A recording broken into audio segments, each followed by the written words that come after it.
mồm đưa này lời khai chị nè cao chào đặt chị bên đây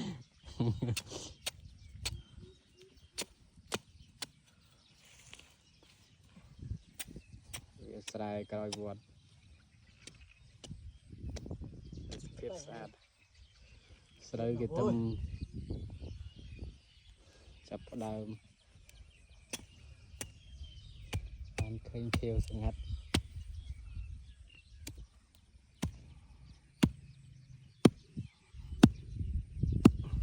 rất chế những anh xạ bàn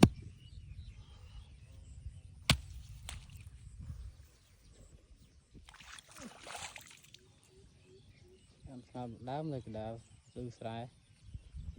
chia sài phát ở này coi vọt đang thích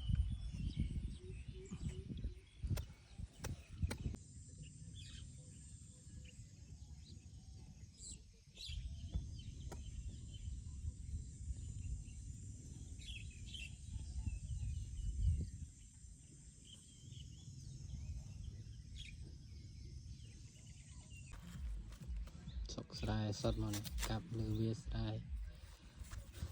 cao chát còn nơi sài phiền sọc sài